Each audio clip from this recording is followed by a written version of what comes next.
Representative Woodcock, you want to lead us off? I pledge allegiance to the flag of the United States of America and to the republic for which it stands, one nation, under God, indivisible, with liberty and justice for all. Who's going to sing the national anthem? You could all do it. I'd like to thank all of the former members for their service to the county and to the state. The new members, please welcome. If you'd like to go around the table and introduce everybody so everybody knows everybody's name and where they come from. I'm Jerry Knirk. I'm from Freedom, Carroll District 3. I'm Bill Marsh from Brookfield, Carroll 8. John Carroll from Woodcock, County 6. Carol Crawford from Moulton Borough, District 4. Anita Burrows from Bartlett, Carroll 1. Melissa Siemens from Effingham, Delegation Coordinator. Phil Nelson from Brookfield, Carroll County 5. Leo Arbolani, Carroll County 5 from Wakefield. Ed Butler from Hart's Location, Carroll 7. Edie DesMarais from Wolfboro, Carroll 6. Glenn Cordelli, Tufton Borough, Moulton Borough, and Sandwich.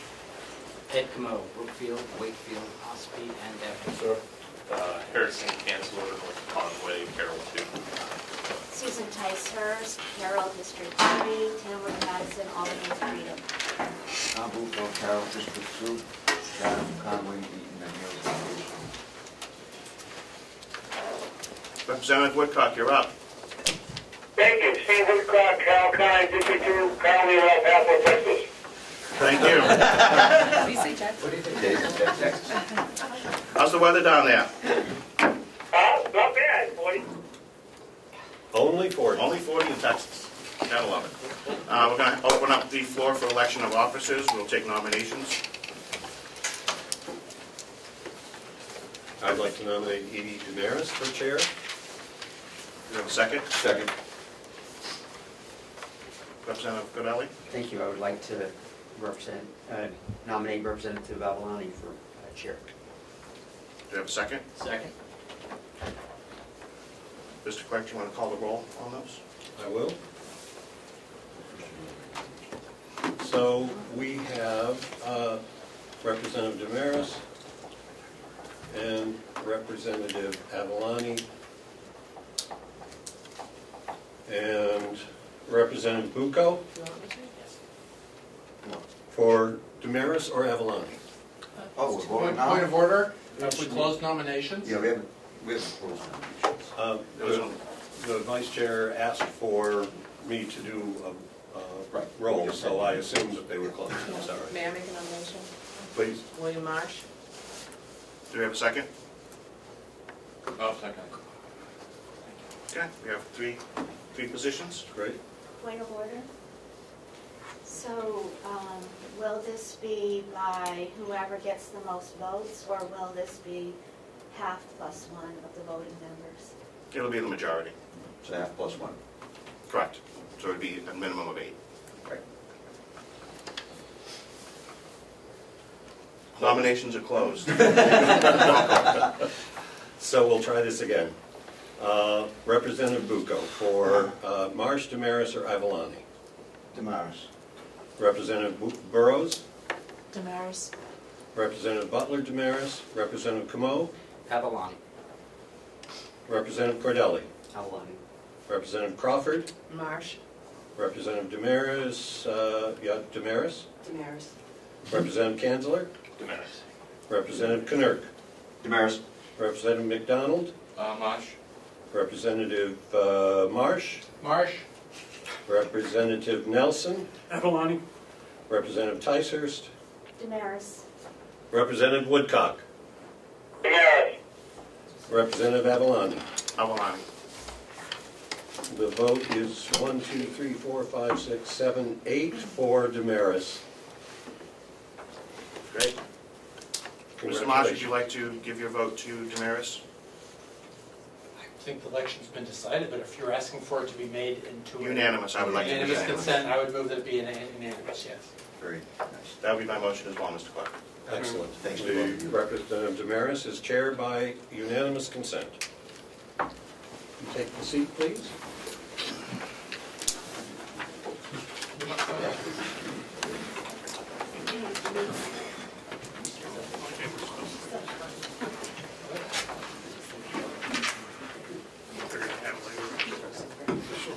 No, I'll squish it.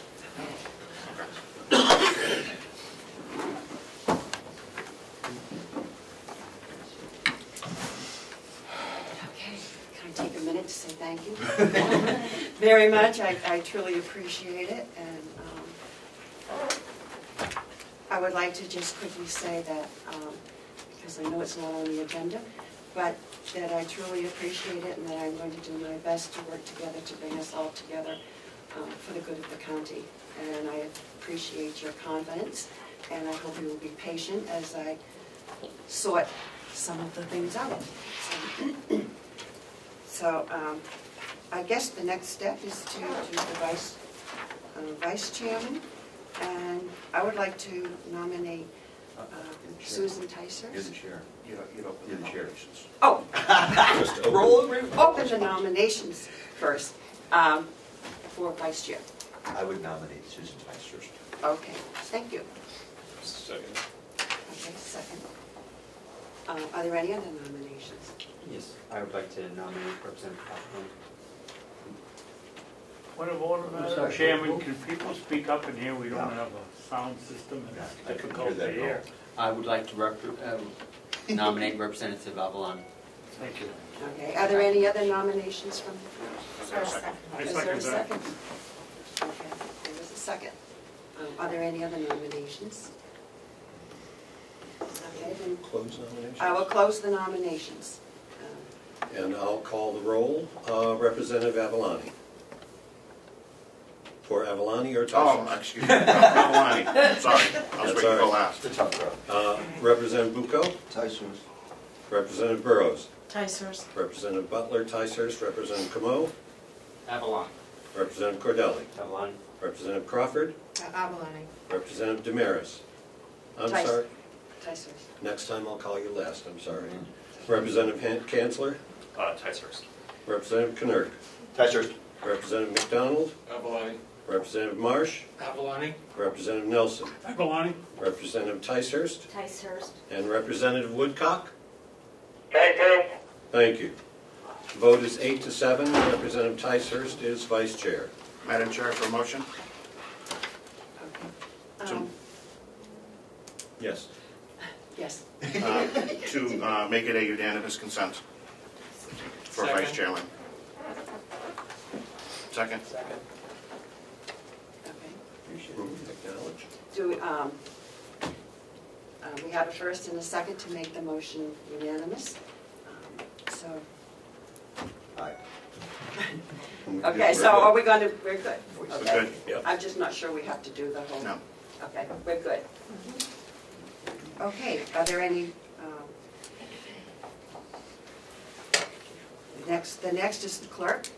So, Ms. Susan? Madam Chair, I would like to nominate Representative Avalani for chair. Is there a Clerk. second? Clerk. Clerk. Clerk. Second. We're going to get this. We're going to Done get my this. time. Okay, and we have a first and we have a second. Are there any other nominations? Okay, then I'll close nominations and call the vote. No need for a roll call, I think. No, just one. There's only one nomination. There's only one? Okay, so we don't have to confirm, okay. And so I'm going to move, and maybe if Lino, you and I take other seats? Well, I'm sorry, he's the clerk, though, right? We still have to get the two, we're still going to do the two. Yeah, I was, we were I just just want to going to- move the clerk to the clerk's position. Okay. Sideways, anyway. Moving sideways, okay, good. As long as there's someone on each side to tell me what to do. Oh, yeah, Susan. Yeah. Second. Can I stay here for today? No? Okay, then moving on. Stay there, Steve. Thank you. Okay. Now,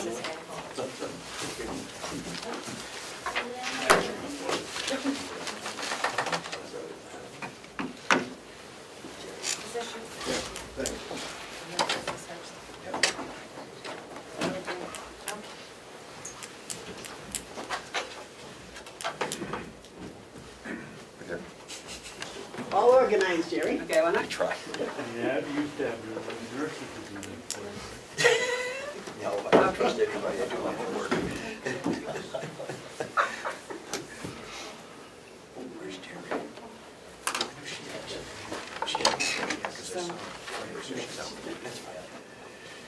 So there are two other. His name tag? Is that?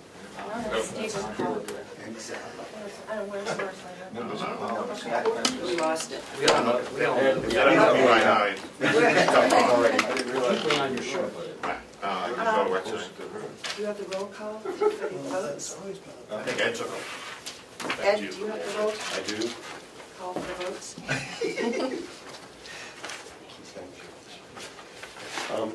And a few more. Handed them over.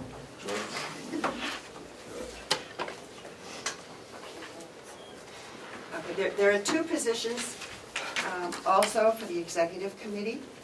And I don't know if we can do them one at a time or if you want to do them together. Madam Chair, I would nominate both Representative Marsh and Representative Bucco, if we can do it at the same time, as delegates for the executive committee. And I will second that. Okay, are there any other nominations? Then I will close nominations and we'll call a vote. Oh, yeah, there are two, and there are two positions. There's only one nomination, so, okay. We'll just cast one vote for both. We'll cast one vote for Tom and for Bill Marsh to round out the executive committee. Madam Chairman? Just for clarification, so the executive committee will be Representative DesMarais? DesMarais is fine. Okay. Representative Ticehurst, Representative Avalani, Representative Marsh, Representative Bucco. Yes. So 5. Okay, thank you. Thank you. So that concludes our election of officers. I'd like to open the public hearing on the proposal of the 2019 county budget from the commissioners. Thank you, Madam Chair. Welcome, delegates, to our 2019 proposed budget. Does everyone have a copy? Okay. This 2019 budget, we'll start off by the commissioners utilized $2.2 million from the fund balance to offset any taxes that this budget may have raised.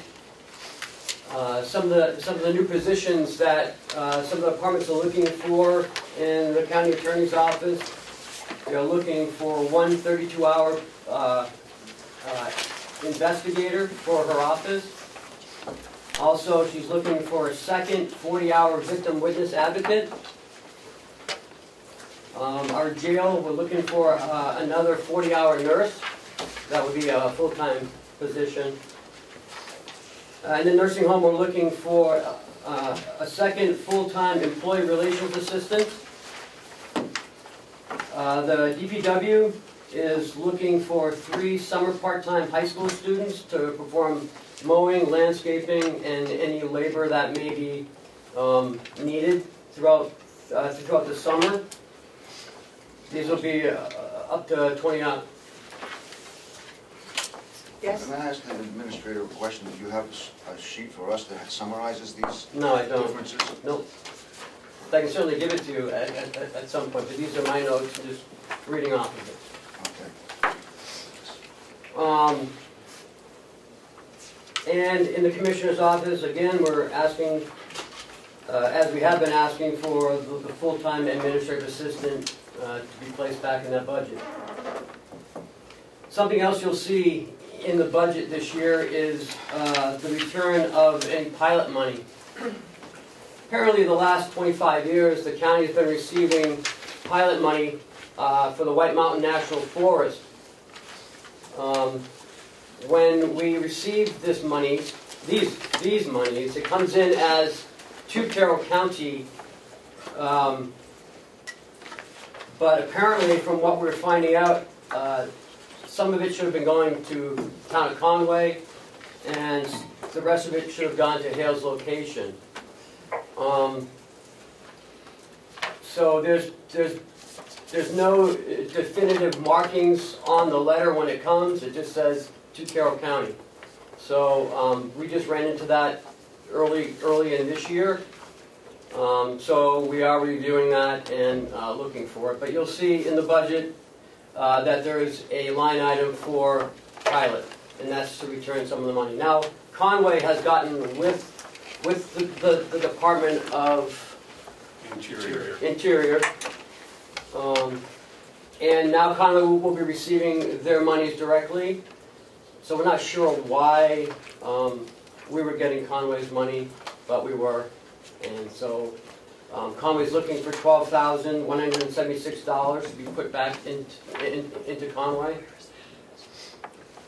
Can I ask where that line is? It should be in 4102, down at the bottom. It's on page 2. We're still investigating that. They said that already. Yes. Just wondering, since this is a public hearing, do you want us to ask questions or to reserve questions for the public and have us ask questions later on? Or how would you like to have that happen? Well, I think we probably should be able to ask questions while he's talking about them. Okay. Unless this is something that we're not supposed to do. I am aware that we can't act on the budget or start working on it until we've received it. And we're just receiving it today. So I don't know if, and traditionally, how have you done it with the, do you hold the questions about the? I would hold the questions until we close the public hearing. Okay, so why don't we hold that? Respectfully, Madam Chairman. Thank you, I appreciate that. It's good to have you on the right hand side. So why don't we hold our questions until they're done? Madam Chairman, And the public for can. the sake of us senior citizens who can't remember to the end of the meeting, what do you suggest? We make notes. I remember to do that. Yes. If you put your hand up if you want to hold it, just lower a minute while you write your. I will honor that cost. Will that help? Yeah. But I would like to do it. Right. Okay. Thank you. Another thing in the budget you'll see is our Siemens Energy project. We've been working on this for about 18 months. Lately we've been revising the contract. We've got it to where the commissioners feel comfortable. We've sent it to the entire delegation. We sent you all the attachments. This is pretty much $3.5 million of capital upgrades for the county for about $2.2 million of new money. The rest of that money will be taken out of savings from our propane and our electricity. Our propane has gone up. We went into a contract this summer. So our propane is up from 107 to 124.9. Our electricity has also gone up 0.3%. 0.3%. So we are going to renegotiate those rates as they become up for renewal. I believe electricity is in May. Our propane is 18 months. 18 months, that's due in September. 18 months in September. So hopefully we can lock in a little bit lower rate. But unfortunately, the way the market's up and down. Bob, did you want to add anything on the Siemens project? No, just that most of you are aware that this project's been going on for quite some time, and I just want to reinforce the energy savings that we're going to realize from this are going to be paying for a majority of the project. Less than about half of it is going to be new money. The other half is energy savings. So it's a really good project. These are items that we're going to have to do in the future, capital expenses one way or the other. And this is a very good program, a very good way to get this project done, and see a very, very small impact. Can you tell people what your position is? I'm the, excuse me, those that don't know me, I'm Bob Murray, the Director of Maintenance for Carroll County. So some of those items we're going to be doing is this building, new roof, HVAC work. What else? Jail. No, in this building. In this building, it's going to be lighting, heating and air conditioning, and roof, some building envelope improvements. At Mountain View Community, it's going to be primarily lighting and building controls. And at the jail, it's going to be boilers, air conditioning, lighting, and boiler controls. All targeted for energy consumption. Our next issue that is in the budget, but it's not in the budget, and let me explain. I'm going to be passing these around. We had an issue with our generator in this building, which provides emergency service to the sheriff's dispatch. Pretty picture. No, it's not. And I'm going to have Bob explain what happened and what we're going to have to do about it. The generator doesn't look like that. Yeah, they look like eggs, but they were acorns. What you're looking at is the voltage regulator for the generator for this building. This generator was installed in 1986. It's 32 years old, and it's been maintained. It's been maintained well. However, the mice beat us this year. Beat us bad. On Tuesday, I think it was November 27th when we had that snowstorm. At 2 o'clock in the morning, the generator failed to start. What we found out was the mice had gotten in there, and a lot of the debris that the mice generated at some point had blocked an engine speed sensor. So the generator just did not start. The sensor was cleaned off, the generator started, we were back in business. Last week, we had the generator company come back to do a service on the generator to clean out all of the debris that they could find, just to make sure that the generator was suitable to be put back into service. And he found out that it wasn't, by the picture that you see there, that there's been a fire inside the voltage regulator. If you look closely, you can see some bare wires. You can see the blackness from the fire. The voltage regulator is, for all intents and purposes, discontinued, being 32 years old. We'd have to have spent a lot of money to repair an old generator, and you wouldn't be increasing the reliability of this generator. Let me add that they can't even get parts for this anymore. So, No. So currently what we have out back is a rental generator for $5,500 a month. We need to act on this, and we need to have another meeting in order for you to help us appropriate some money for it. We do have $91,000 in the capital budget for new paving. My recommendation to the commissioners was that we utilize those funds for it.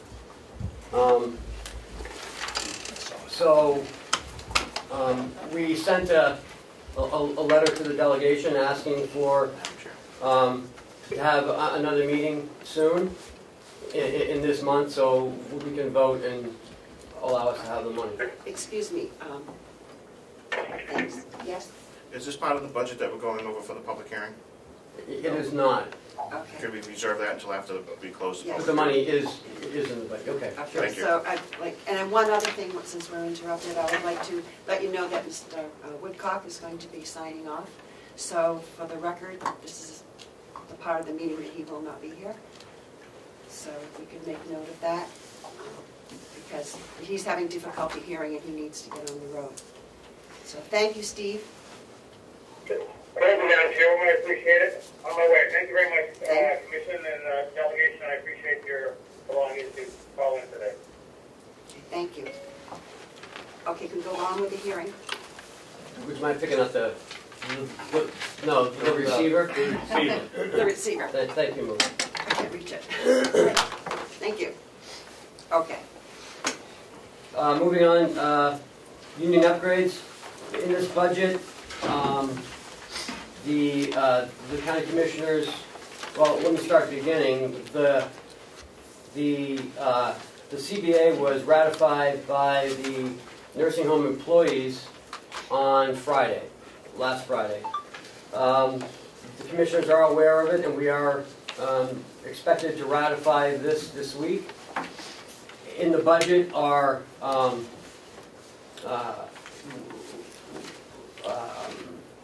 reclassification, upgrades to LNA, LPN, and RN salaries.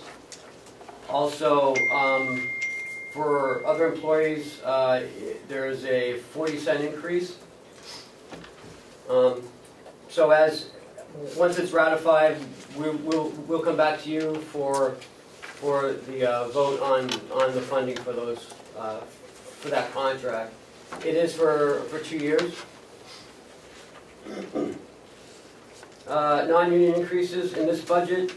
There's a 2% across the board for all non-union, about 87 employees. Regional appropriations are up this year, up by about 22,000. We have a new outside agency requesting funds. Mount Washington Valley Recovery Center is requesting $5,000. Whitehorse is up about $5,000, and RSVP is up about $5,000. UNH Cooperative Extension is up $38,000 from last year. They're requesting funding a 4-H position from 0.75 FTE to a full-time FTE. I'm sorry, I didn't hear that. What department was that? UNH Cooperative Extension. Thank you. Thank you, Madam Chair. I need to add a correction to that. The current educator is a half-time, and the recommendation of the advisory council was to go to 0.75. Oh, that's right, 0.75. The commissioners voted to go to full-time. So thank you for that correction.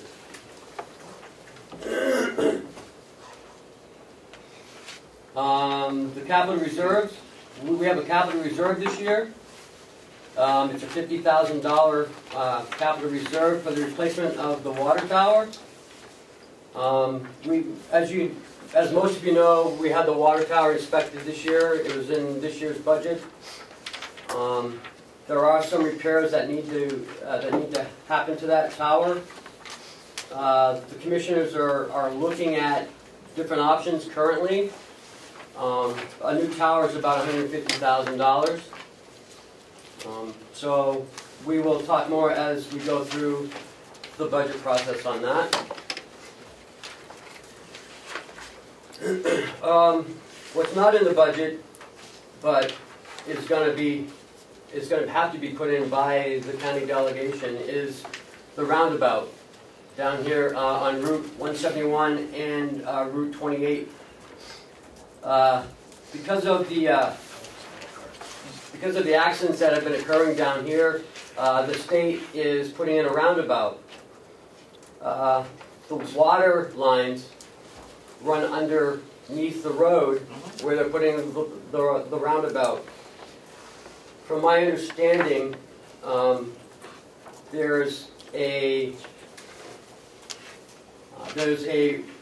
have to relocate the gate valve and the air valve from its current location. We have to move it up onto the hill in front of the medical center further up, because the roundabout's going to be taking up more space. RSA 228.22 covers some construction costs, but not all of it. It doesn't cover engineering, design costs, inspection.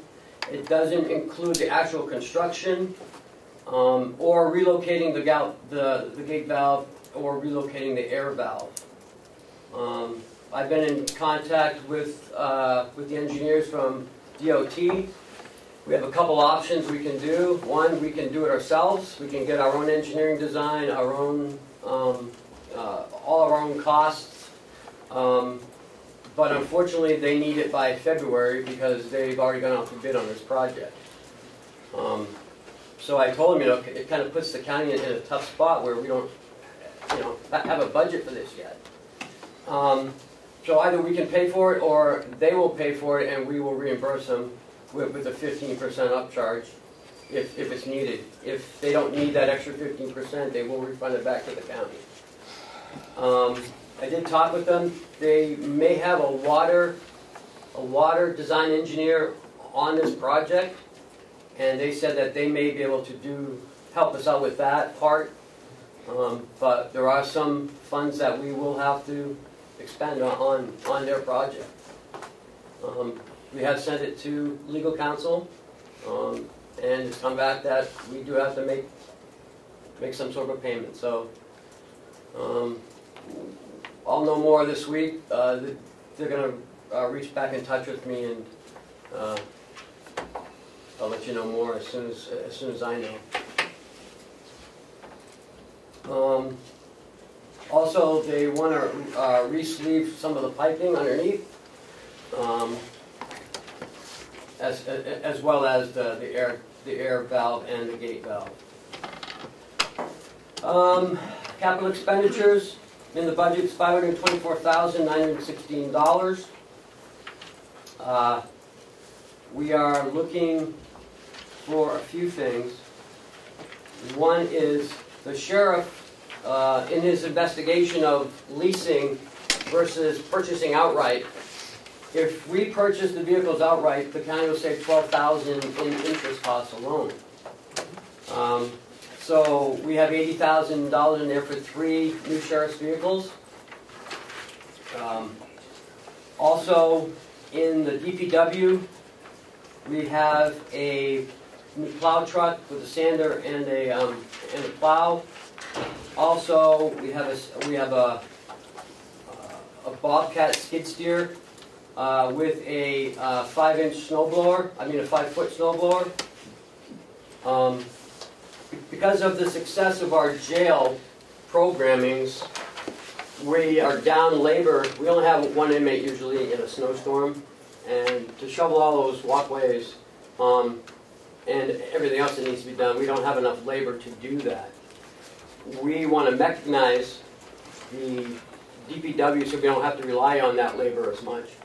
So with the skid steer and our new plow truck, this year alone we've spent $5,200 on it, and currently the 4-wheel drive hubs are locked in the on position. There would be another $3,000 to get new hubs for that. So we are reevaluating if we want to put any more money into this vehicle or just replace it with the new vehicle. It's been at MacDonald's for several times for several different reasons. Last year we had to get a whole new computer module for it. So I don't know if we're throwing good money after bad. So we're recommending that we get a new plow truck. Also, in the nursing home, there's lifts. They're requesting 5 lifts, 4 O2 oxygenators, and the dining services are asking for a heated cart and a utility cart. That averages about $6,200 for all of their equipment. Revenues. The nursing home is down about $100,000 as far as our revenue projections for this year over last year. Although on our grants we're up $400,000. The sheriff has a $1.3 million grant, and I believe it's not here. It's the last installment of that 3-year grant to upgrade the towers, the dispatch equipment. We're currently in the process of moving the tower here up on the mountain, up by the water towers, back another 600 feet to give us more clearance. And also we're having some issues with that generator up there as well. That's going to be about a $3,000 repair. Again, the commissioners utilized another $1.2 million over last year out of surplus, making it $2.2 million. And that's about the overview of the 2019 budget. Okay, do we have any questions? I'm sorry, we're still in public comment. Okay, is there any other public comment? Susan? I'm sorry, I'm rather ignorant about all that's been going on, but I didn't hear any talk in there about money to complete the study on assisted living. Is that assisted living study in the budget? Yes, we have $25,000 in the budget. Thank you. Any other public comment?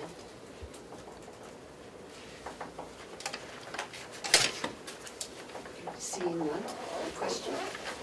Close the public hearing. Close public comment. Public comment. Thank you.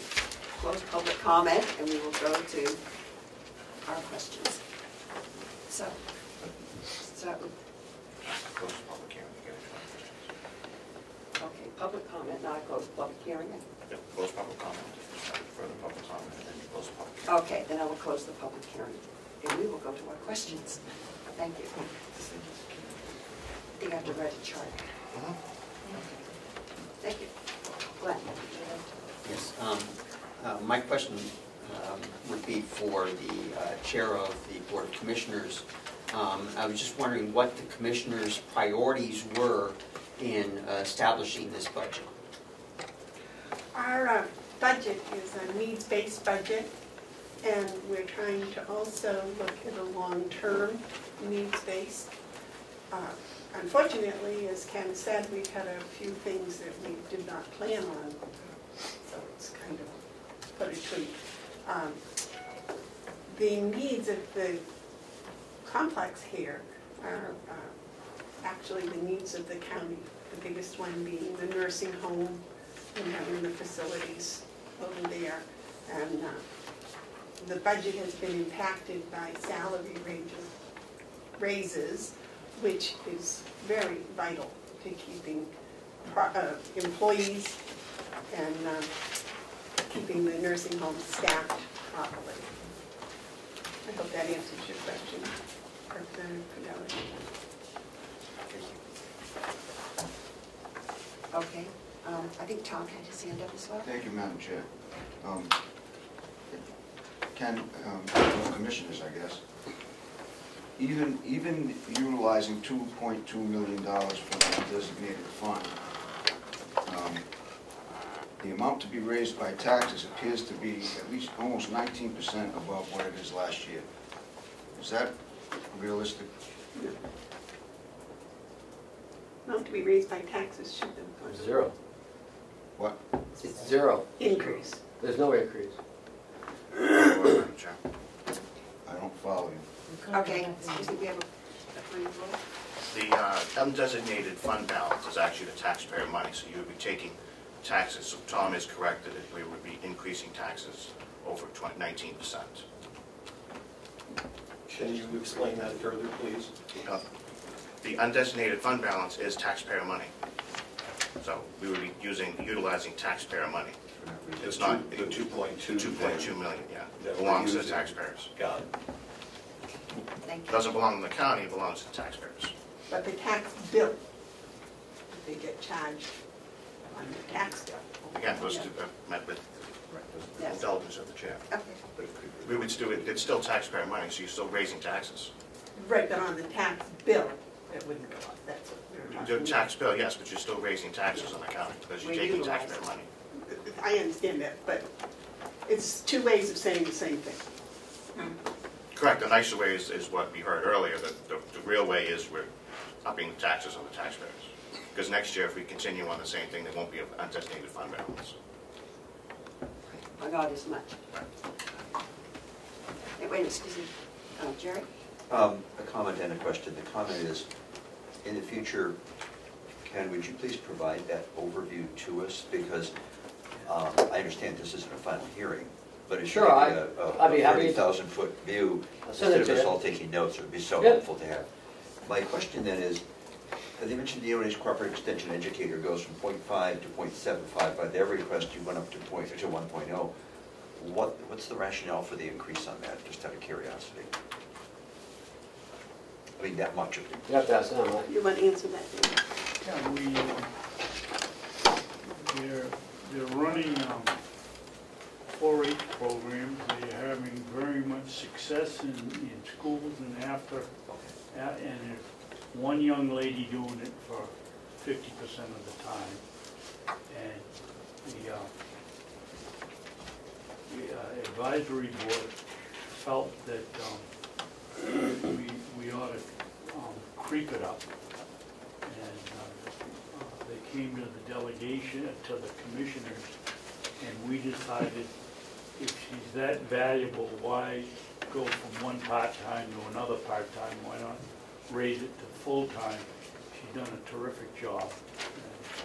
And I recommend you go to some of these after-school programs once in a while and see what they do. I mean, I supported that, just curious. And that was the commissioner's unanimous vote. Great. Go ahead. Thank you. Just first a comment in line with Representative Bucco's comment. If you're looking at the commissioner's proposed budget versus what was actually spent in 2017, it's over 14% increase. And I think that falls into the previous discussion. My question would be in relation to the roundabout and the discussions with DOT. I did not follow, there was something about a 15% upcharge. I'm not sure what that is all about. What's that referring to? The 15% upcharge is sort of like if there's any change orders, they would utilize that 15%. If they don't utilize it, then it comes back to us as a refund. But we have to provide 15% upcharge over, if they're going to do it, they're over what they say the costs are. So if there's any changes, they don't have to come back to us and ask for more money. They've got that extra 15%. So basically, it's a 15% contingency fund. Yes. Thank you, Madam Chair. On the same issue, do you have a sense of a ballpark cost? No, we have nothing right now. This happened 2 weeks ago, so we're still actively engaging engineers. Has to be a water engineer. So we're looking at one at Portsmouth and another over in the Lakes region area. And Underwood engineers. And you said the state may have some resources that we could use. Yeah, there's an RSA that says that as far as some excavation costs, they will provide that. But as far as the engineering, inspection, design costs, because we have to have a water engineer design some plans before we can move forward with it. So, I don't know, I'm thinking 40,000, maybe a little more. Representative Marsh? Yes, this is a different subject, and it relates to, on the revenue worksheet, line item 300.5,000.44, and I'm not sure, so next to the last bit, and I'm not sure where it would be in the expenditure sheet because I've not been able to find it. And the question relates to the pro-share funds. The commissioner was here and told us how they had been able to increase pro-share funding substantially over prior years, and this budget doesn't seem to reflect that. And is there an intention on the part of the commissioners to fund the IDN 7 grants using the excess pro-share money as the commissioner requested, as was appropriated by the delegation in the supplemental budget. I'll answer on the vote that the commissioners have taken, and that is no. They're not sending any money back to the state to fund the ideas at this time.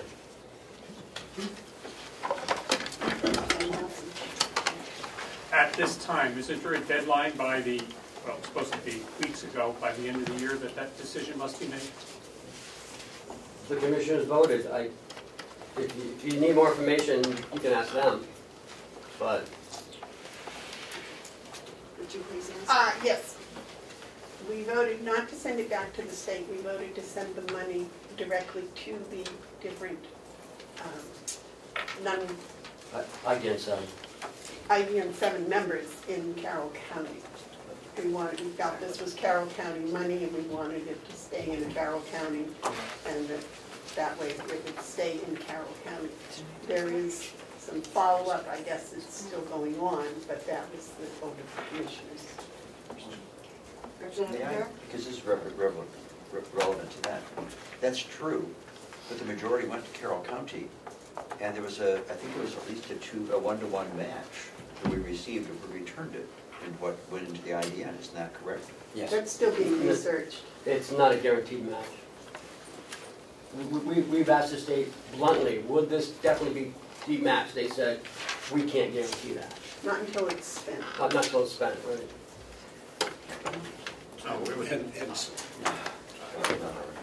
Excuse me, this is getting confusing. Okay, Representative Woodcock. Thank you, Madam Chair. The delegation voted to go ahead with what the commissioner requested, 50% of the payment. Yes. Are you saying that the commissioners then took that payment and spent? We have not spent it. Did it some other way? I thought it was going to HHS. The delegation appropriates money, the commissioners spend it. They don't have to spend it if they don't want to. So they voted not to spend it. How is that? Cordelli? Did you want to follow? Did you want to follow up? How does that affect our commitment to HHS that we were going to go ahead with the recommended plan? It wasn't our commitment. Okay, so we'll stop there. Thank you. I heard that the commissioners voted not to send the money back to the state so that there could be the 1-for-1 match. But then I heard something about that this money would instead be sent to specific IDN agencies in Carroll County. But the appropriation made by the delegation was to send the money to the state. Under what appropriation would the commissioners be sending money to other agencies? They have not sent any money back to any agencies. So that one? So, if I could follow up? Sure. If they plan to, or if by the end of the year, they would need an appropriation from this delegation in order to do so, would be my understanding. Yep, that's right, yes. So, Madam Chair, if we are going to be requested as a delegation for an additional appropriation by the end of the year, I would think that we would need to plan that as time is running out in this calendar year. And would you see a full delegation meeting being required for that, or an executive committee taking that responsibility, which I think would be a vote of the delegation to allow the executive committee to make that decision? I agree. I think that we're going to have to do one or the other. Let's finish discussing this and see what other comments are, and then we'll make that decision. Well, thank you, Madam Chair. My question goes along with what Representative Mark brought up in the first place. That appropriation came to the county as pro-share money. So is that money still sitting in that pro-share line? No, it's in the general fund, like all the other pro shares that we get every year. it goes into the general fund, just like everything else goes into the general fund. But the increase that we got from HHS was an increase in pro share funds. So you're taking it out of there? We budget $1 million for pro share every year. We get more than usually $1.2 million. All that goes into the general fund. We don't spend it. We don't do anything with it. We appropriated $167,000 to send back to EHHS. The commissioners chose at this time not to. I mean, you're going to have to work it out with them. I don't know what else to tell you. Representative Marsh. Yes, Madam Chairman, I would like to suggest that we put this as an agenda item on the additional meeting in December and invite a representative of DHS to come out and speak to us so that we can resolve this issue in a timely manner. I agree. Representative Knirk? Basically, I agree with that. I'm really troubled that we would have, as a delegation, directed that this money would be returned for this purpose and with a match, and the commissioners would not agree with that. I'm just troubled by that. I would just make that as a statement. Representative Burrows? Butler? Butler. Good term. Starts with a B. I'm trying not to use first names. I'm trying to. Yeah. This highlights a issue of communication that I think we should work on heartily over the next year. When there are issues that need to be discussed among us, and yes, there's been some question about leadership, but still, Representative McConkey was chair until today, and it seems to me that the chair at least should have been notified that there was this change in the expectation of the delegation's vote, and that we needed to come to some agreement. Now we're going to scramble to understand the reasoning of the commissioners and get something done by the end of the year. It could have been done in a more timely fashion, I think. Yes. Thank you, Madam Chairman. Well, to throw more into this whole thing, I did speak to Mr. Lippman about a week ago, who came and made the presentation. And he said that all this depends on basically everybody buying in. Rockingham County at that point had not purchased it. I said, well, what happens? He said, the whole thing goes down the drain. So let's assume Rockingham County is in. Do we torpedo the whole thing for the whole state by us not participating in the process? Rockingham has voted to send back 30% of that money. 30%, not the 50%. Another county, and I don't want to say which one because I'm not sure, but there's another county that also is only sending back 30%. Coas is not sending back any money. So I don't know what they're going to decide. We did have the IDN here twice to give a presentation to the commissioners. The commissioners voted several months ago not to send it back. I mean, this has been several months, and they haven't changed their view or mind. So.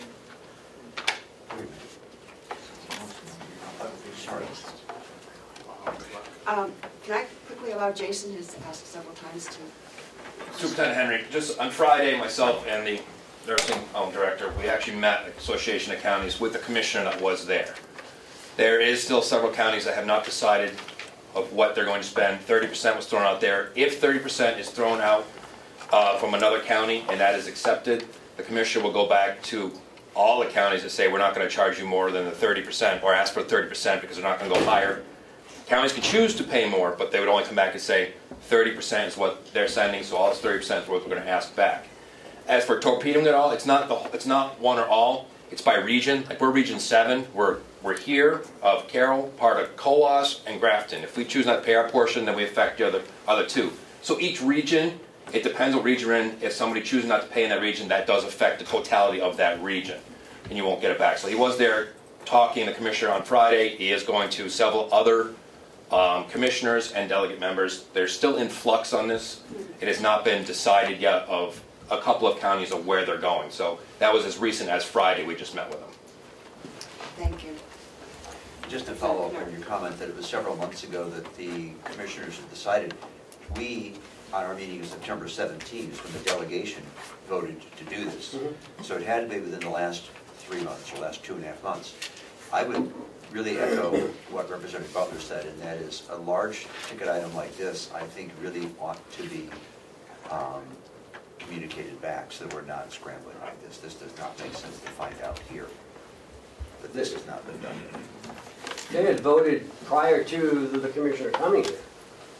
So, I mean, I think they should get together and you know, finalize this this issue. Then on September 17, why was that not communicated to the delegation as they were making this vote?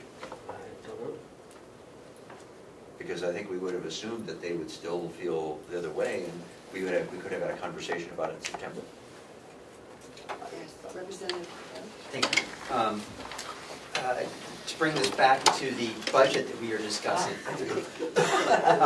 there have been requests for increases in our appropriation for 2019 from what I heard. I don't know the complete picture, but from several of the regional firms that we have contributed to in the past. They are asking for increases in the funds for next year. If they were to get this additional funding through the pro share, give back to the state and matching funds and all that, would that increase be required from the county? I'm just wondering if that came up in the discussions with the IDN at all. No.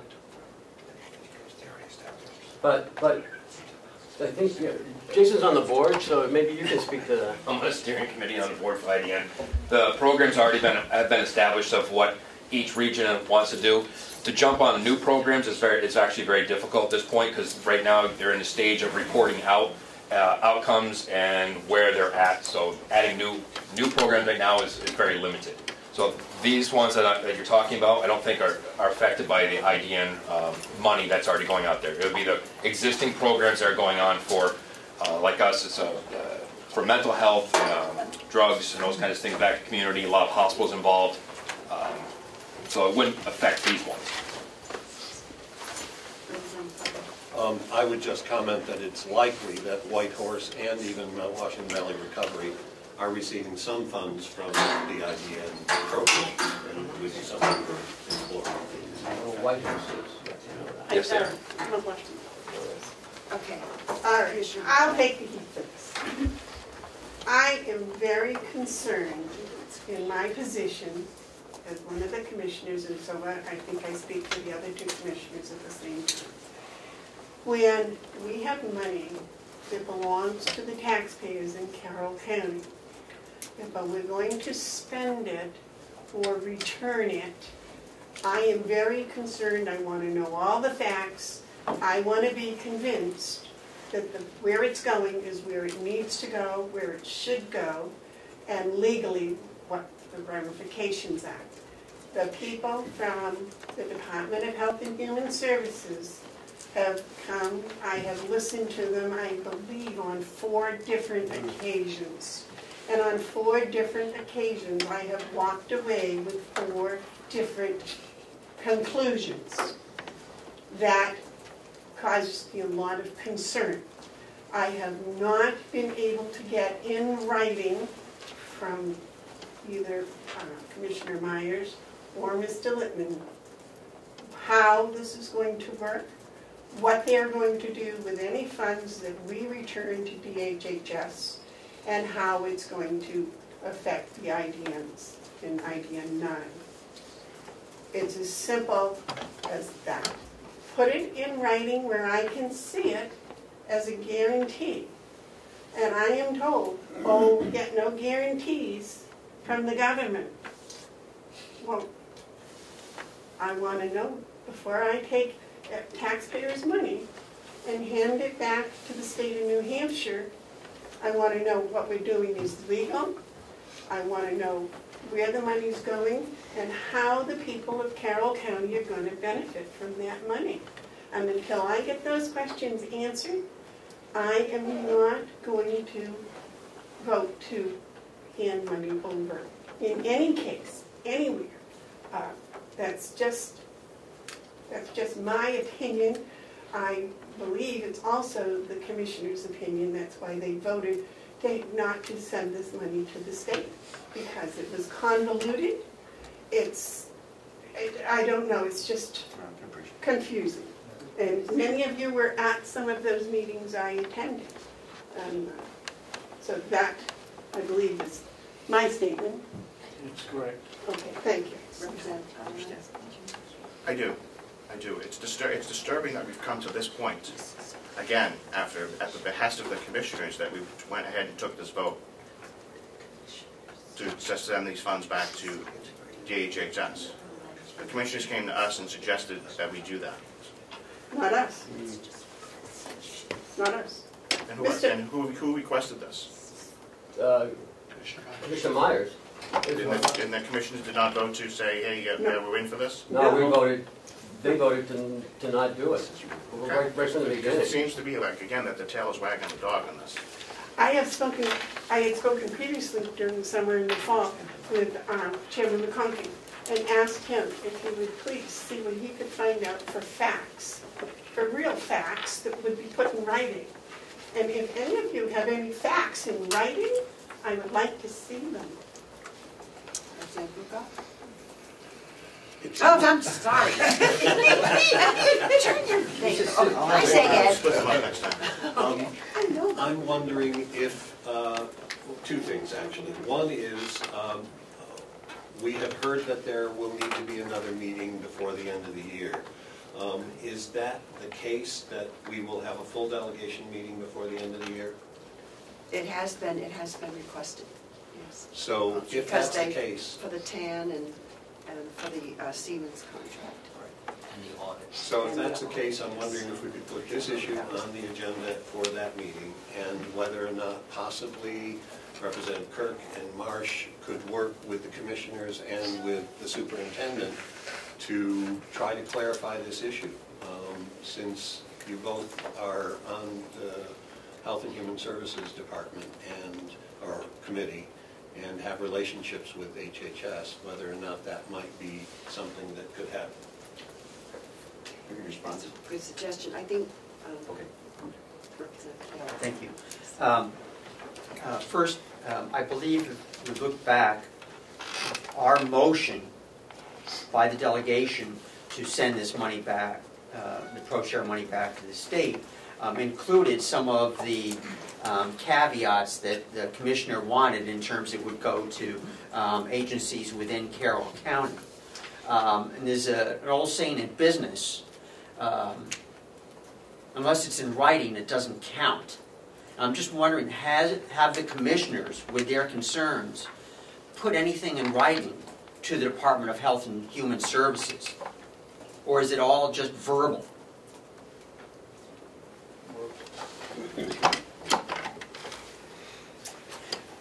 I do not remember. I am sorry. I do believe that originally there was a letter written for clarification, and we were invited to a meeting. Is that right, Ken? Mm-hmm. Yeah. Okay. The language of the motion was $166,209.75 to be appropriated from the fund balance for the behavioral health waiver program through IDN for 2018. And it did not set any restrictions, because we knew we could not actually set those restrictions, because the IDN includes the other ones. Regarding the issue of putting in the agenda, I would agree, and Representative Marsh has already commented about perhaps trying to get Henry Lippman to come up here. Again, he met with us. He was the one who met with us down in the special meeting we had in Concord, and he gave a little bit clearer presentation. Whether he ultimately can speak for the question of guarantees, or whether it require the commissioner, but I'm not sure. But we can let them figure that out and tell them why we have the reservation, so they come prepared for that.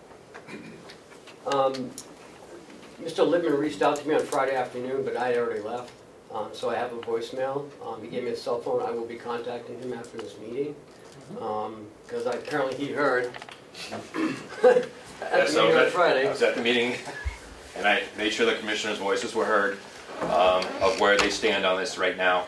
Commissioner Myers was there, and they were going to reach out to Carroll County to see if they could work with the delegation and the commissioners. So should I set it up on the, what is it you Well, want me to do next week, Tom?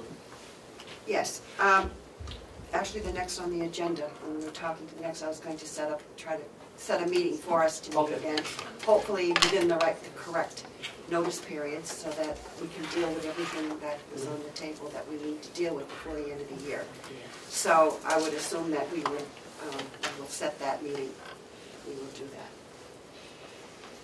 Did you have another one? Representative Avaloni. Why wasn't the TAN and other notifications made in time for this meeting? There's a 7-day window of publications, and you can't count the day of the meeting. When the meeting was set, it was only 6 days. Okay. Follow up on that very specific thing. But I think Representative Avaloni's question is a good one. But why did that occur?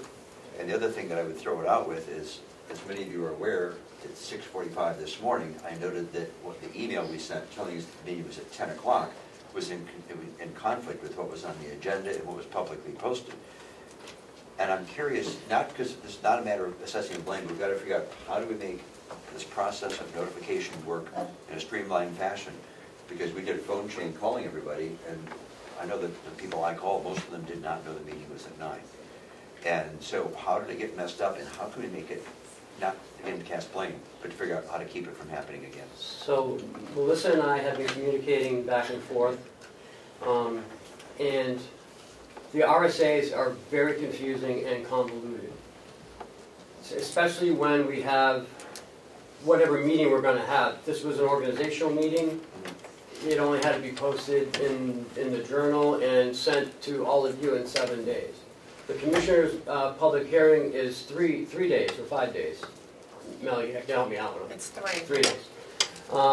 If you're voting on bonds or cans or anything else, it has to be 7 clear days. So it can't count the day of the meeting. So we have to just keep that in the back of our minds that everything we do revolves around some RSA that needs to be looked at to make sure that it conforms to what we're going to be talking about. I'm assuming we are going to make a chart. Can we make a follow-up question, though? Yes.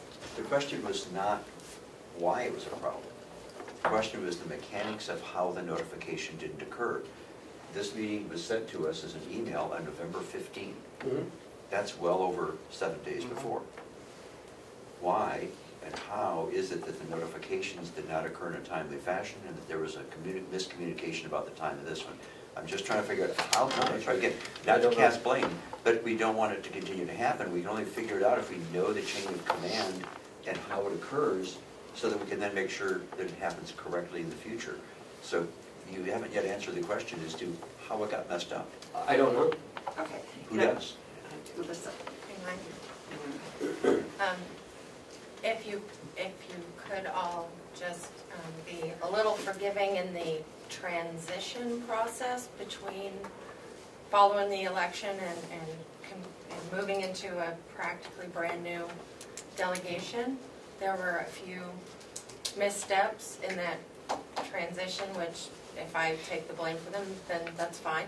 But what I suggested moving forward, that's why you have a delegation coordinator.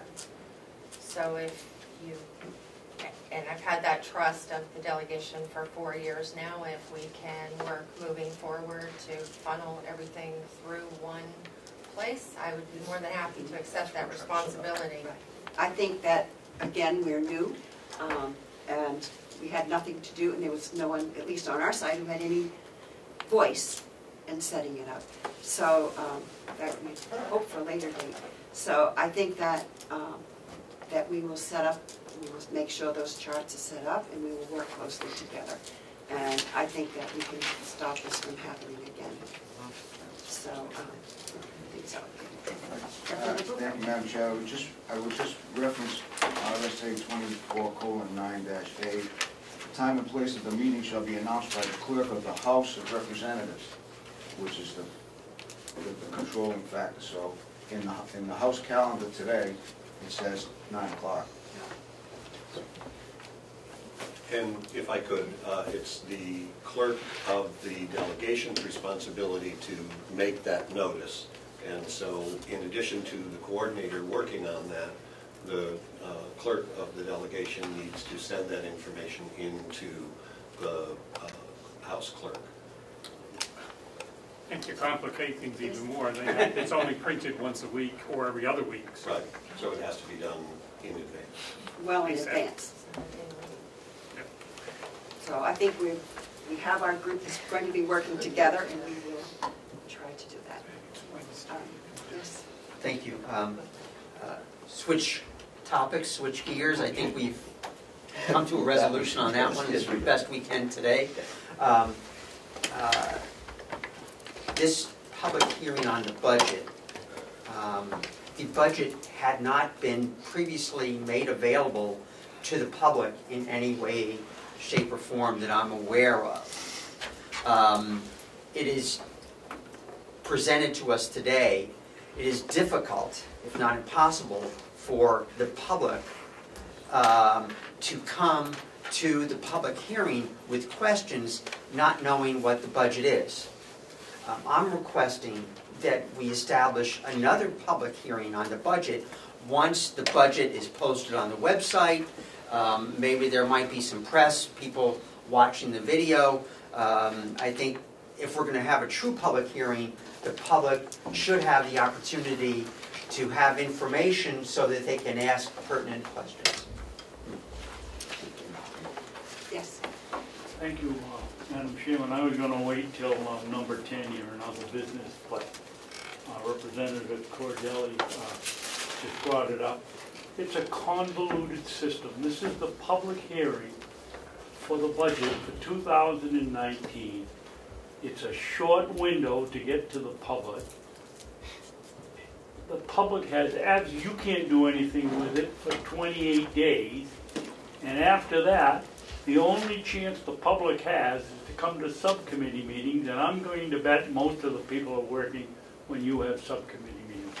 I don't know how you set the verbiage up, but there ought to go down to Concord and change the law that once the budget is established, but not the final vote, because you have to leave the public, that there is a true public hearing for this budget. This is a joke. I agree. Yes. Was the budget voted, was this budget voted on by the commissioners? Yes. When? November 28th. Why wasn't a draft form released at that point? What? When? The MS 46 was on the website, which is the proposed budget, which you all got. The RA specifies that that's what we send to all of you. We are, I've been saying this for 9 months, we're shorthanded in the office. I don't know what else you want us to do. I mean, we have to prioritize things to go up in the web. You know, I mean, something funny, Representative? And I said, is there something funny? Are you addressing me? Yes, sir, I am. Can I just... You know, we try to do as much as we can, when we can. So, you know, get out there on Thursday. Yeah, public hearing. We should have it at night if you want a real public hearing. Saturday. But, you know, we do the best we can with what we got, and I'm not making excuses for it. I'm sorry. But we're shorthanded, and that's the way it is. Sorry. Okay. Sorry. I think we can address some of these issues. Susan, did you have something? Susan Wiley, as a member of the public, I would like to say it was a little bit tough to find out about this meeting and when it was happening, and to understand that it was posted in one place in one newspaper, and that was the Conway Daily Sun, which seems to me it doesn't reach all people in the county. And I happen to live in Sandwich, and Sandwich and Moulton Borough, it's pretty tough to find a copy of the Conway Daily Sun on the right day to find it. Secondly, I'd like to say that for 10 years, the commissioners and the delegation have been working on improving citizen participation, and that has certainly happened. The communication between the commissioners and the delegation has not improved as much as it should. And I would like to suggest that every time there is a commissioners meeting and the minutes are out, that they go to the delegation, and that the commissioners meetings be put on the website as well as the delegation meetings. There's a land use committee that's going on now. I'm trying to find out information about that. There's nothing on the website. There's no connection to that committee. And I appreciate that you all have very many things to do, and it's hard to know how to do all of them. But communication is very important. Okay, thank you. Okay, is there other comment in the group? I think that is one of the issues that we can begin to work on, to improve communications and to find better outlets. I know that that was one of my concerns at the Conway Daily Sun. A significant portion of our population is in the Wolfboro area, in the southern part of the county, and people do not, that paper is not generally read here. So I think we have a lot to work on. Do you get the Laconia Daily Sun down there? No, everybody reads the Granite State News. Oh. And that is not, this, I'm sorry, Okay. if I might, that would not be the same over on the other side of the county in the Moulton Burrows Sandwich area. I believe that Meredith News is very commonly read in the Moulton Borough area. So to have it centralized in one newspaper in the northern part of the county is really not helpful to the general public. So, okay, I think maybe we can get a subcommittee to look at that, and because we do have a lot. That was not on the agenda, but I will put it on the agenda for the future, so that is something that we can begin to deal with. So, is there anything else about the budget that you would like to discuss? Okay, thank you. I'll close that, and we will go to the next thing on the budget is, on the agenda, is the approval of the Siemens Energy contract, which we know we cannot do. I would like to ask, since there is this is the $3.4 million budget for this. It involves over a 17-year payback. It's very difficult and convoluted, and I think we have a significant number of new people on the delegation who really know nothing about it. And I am going to ask if, at our orientation on the 17th, that a section be set aside to update our new members on the Siemens contract, because it's a great deal to deal with, and it's not fair to ask them to vote on it. I do have a question. On the September 17th meeting, we had voted that, and a motion made by Representative Avalani, that the executive board could approve that contract. Why was that moved forward? We did move it forward, but it took so long to ratify our contract. There were a lot of things that we didn't like in the contract. We removed it.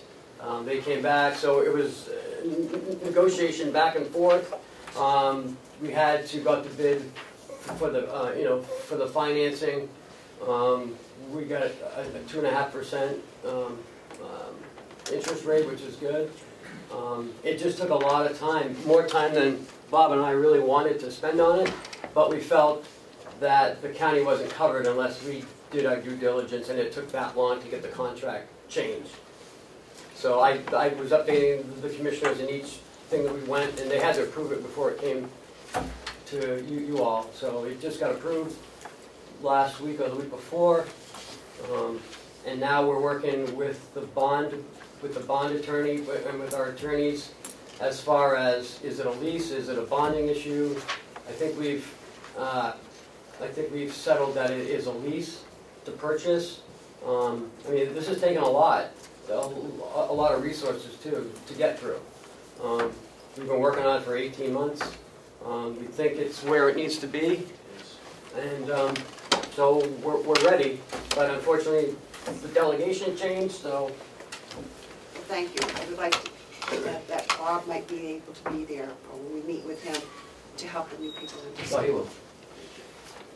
Thank you. One question in regards to that. I was on the RFP review committee for that awarded the commissioners then awarded the contract to Siemens.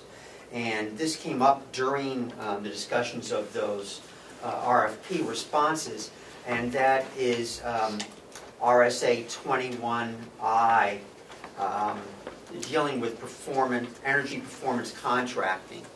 And according to that RSA, these contracts must be approved by the governor and the executive council. RSA 21, what does that relate to? Energy performance contracting. Yeah, but any for state counties, agency, cities, towns? excuse me, if I could answer your question. Any state agency or municipality may enter into an energy performance contract, and then you have to follow certain steps. And one of them, C, is approval by the IEEC and governor and council. The agency then may enter into a energy performance contract with the person or company whose proposal has been selected. So I would just want to make sure that that we are following the proper steps per the RSAs, and be glad to give this to the commissioners. This is the RSA. Yeah, we have 3 attorneys working on it, so I'm sure they noticed that by now. But if not, I'll definitely let them know. Thank you. Thank you. Is there anything else? Just a real quick one. Go back to, there was a question asked, and I don't think we really answered it, because the motion was to give the executive committee authority to approve that contract when it comes time to do it. And I know it was delayed, but still, doesn't that still stand that the entire delegation would not need to do that? I'm perfectly happy that we still would do it, but I'm wondering. Yes. With the change in the election, we can't find a future board. Yes. The board has changed, we need to Thank you. either retake that. Yep. Yes. No. With the indulgence. I absolutely. We need to retake that vote and or follow the RSA that Representative Cordelli brought up. Okay. Okay, thank you. Thank you, Madam Chair. I assumed we had to re-meet, but I didn't know that. Yes. So at the next meeting, which will be beyond the 7-day notice period, will we be able to, is it expected and do we need to either approve or disapprove that contract? Is there more time to do it if we needed it for some reason? What are the parameters? Now, since Representative Cordelli brought this up, I'd like to at least look at RSA 21 and send it to council and see what they think. But other than that? I don't see any reason, however you want to do it. I mean, so if there is no deadline if we don't approve it at the next meeting? We risk losing some incentives. That's it. Yeah. If it is not acted on by the end of the year. We are kind of running up against the deadline here, but state facility. Thank you. It would cost you money. Okay. Excuse me, Representative Avalon. If we need to follow the RSA and the governor and council needs to approve this contract, wouldn't that would put us past the deadline? Yeah. And shouldn't that have been worked in already? Well, Section 21 refers to state facility, so I see it, but again, I want to get legal counsel on it. Right. And then I get back to you, but I can get back to Melissa today or tomorrow, and she can send it back to you, if that's the way he wants to. I think the governor and council does meet one more time in December, because I remember looking at that. Off the top of my head, I think it's the Wednesday after Christmas. No, I'm not sure, the 26th. I don't know. I think they might. But in any event, yes. And what's the step process? Can we approve it before governor and council approve it? I would think that that would be reasonable to send it on to the state. That would be the ratification of it. Yes. Thank you, Madam Chairman. If I may, as treasurer, I just want the delegation to be aware that there is a financing piece to the Siemens contract that we have been in the process of negotiating, and the longer the delay to get this contract signed, not that we're rushing into this as evidenced by what's been going on here, the longer that delay is, that potentially changes the rate that we may be able to utilize, and we've got it at an excellent rate at this point. So I encourage all parties to review as need be as quickly as possible so that we can get this contract signed and get this thing in place. We've already expended some additional funds on a piece of repairs, if I recall correctly, that potentially could have been covered under this contract. So I guess the big message here is, folks, time is of the essence for all parties. Thank you, Madam Chair. Can we have a copy of this contract sent out to all the new members? I did. I sent it out about 2 weeks ago. Yes, 42 pages. No, that's why, okay. Yes. Okay. That's why I didn't print it at home, I guess. I didn't look at it. Yes, it's very long. That's okay. All right. So I think we've talked enough about this. If anyone has any other questions, why don't we move on with the review of and approve the meeting minutes. And before when we get to other business, or okay, I just lost my thing here. And the other business, we can set a meeting for our next delegation meeting, or would you like to do that now, Jerry? Here. Well, I was going to make a comment about meetings and meeting times in general, and it was alluded to by somebody earlier. Yes. And that is what time meetings occur. It's always kind of baffled me that we have our meetings during a workday when the public isn't able to come very well, and also when some of our people may have conflicts, because some people actually still have jobs. And I did a rather informal survey of a number of other delegations, not looking at just organization day, because those were all on the calendar. And 4 out of the 5 counties that I spoke with meet in the evening rather than meeting during the daytime, which would give a better chance for the community to participate, would also give a better chance. I know that we've had last year some people who couldn't make it because of a couple of things. One, sometimes it's work, and other times people had to be in Concord for other meetings. I know that affected Jean Chandler and Karen Umberger many times, and Carroll for work as well for these daytime meetings. So I'm wondering whether it might be worth a try of moving the meetings to the evening instead of in the morning, whether it be 6 o'clock, 7 o'clock, something, just so that we can better allow the public to participate and perhaps increase our participation here, where we sometimes have difficulties for people getting to meetings. I agree with Representative Knirk, and I would just add that it would be great if there was some mechanism, whereas if there's a snowstorm or ice, that it could be postponed so that people don't endanger themselves trying to get here. Thank you. Thank you. There are some of us who work in the evenings, so just I can support the majority, but I just want you to know that there are both sides of that coin. That's good. Yes. Did you have a comment? Okay. Yes. Thank you, Madam Chair. Not disagreeing with the idea of evening meetings, but I believe that generally there is not an increase in public participation when they're held in the evening. And I don't disagree with doing it. I think it's a good idea to have some, but another factor we need to consider is that already on this meeting we've gone 2.5 hours, and if we have an evening meeting and we sometimes go much longer than 2.5 hours, that gets problematic. Yes. Just historically, the commission has tried the evening meetings probably 6, 7 years ago, and the attendance was less when we had it in the morning. Maybe less than 0. Okay, thank you.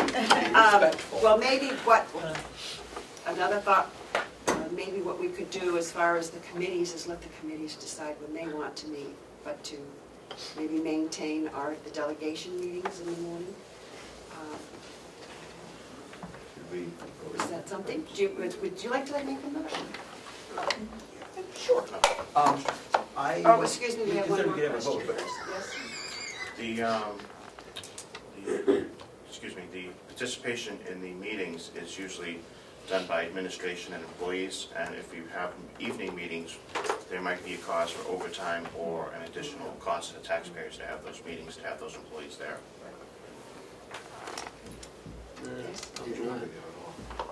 Jerry, I'm just going to be quick. Perhaps just the certain meetings like the bond or the items that the public is supposed to have input on should be in the evening, but everything else may be during the day. That makes sense. Yes. I was going to ask for clarification.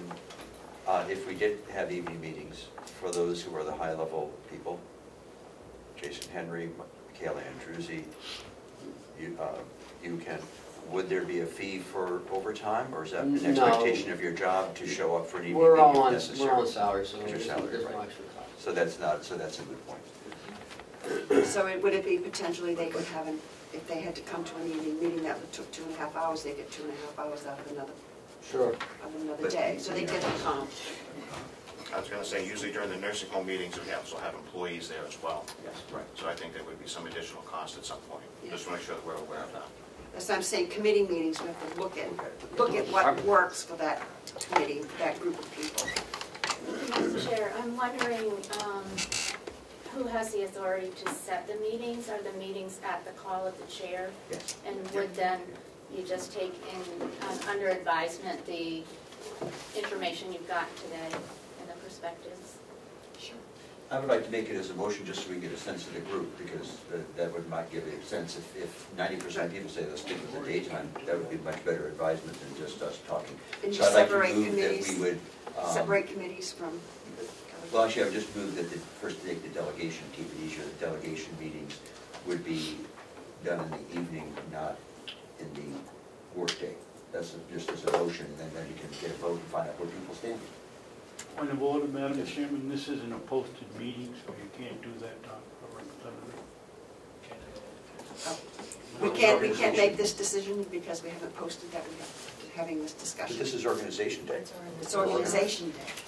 And it's been posted publicly in the calendar at least, and Okay, if you're going to stretch it. We're not spending money. That it's an organizational meeting. We also have other business listed on our agenda. Yes. Yeah. So that, I make that motion just so that we would have a straw vote and find out where people stand. Can we clarify the motion? The motion is that the delegation meetings would be during the evening, not in the morning. And 6 o'clock is their choice. Thank you. Okay. And we have a second. So any further discussion? Yes.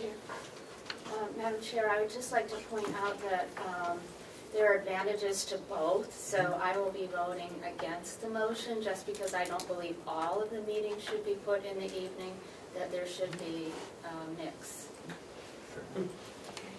And that being the case, I would like to amend the motion to make it the responsibility of the chair to set some of the delegation meetings in the evening. Second. And I'll take that amendment. Thank you. Okay. Any discussion about? Question. Yes. Considering that we're all very busy, and especially those that are on town, as selectmen or whatever committees are on, that opens a whole new thing as to what dates would even be possible and where the people put their priorities if they're on the planning board or whatever. So there may be some days of the week that do not work, and I'm not sure that should be considered, but there's another wrinkle in that. I would be happy to, if I could offer, I would be happy to coordinate that collection of information for you if you need that. Okay. We have a motion on the floor to look at the possibility of, yes, where's the possibility of changing the meetings. Is there any further discussion? I'll call the vote, and then we, yes? Just a point of order, I apologize, because we're trying all to get on the straight and narrow path here, but did Representative Knirk change his motion, or do we have to vote on the amendment? You need to vote on the amendment. Okay, you want to state the amendment one more time, so everyone is clear? It's my amendment, and it is to have evening meetings, have evening delegation meetings, some of the time to be determined by the chair. Okay. So basically, it's at her discretion. And we had a second. Okay, we call the vote? Okay. All those in favor of the amendment, raise your hand.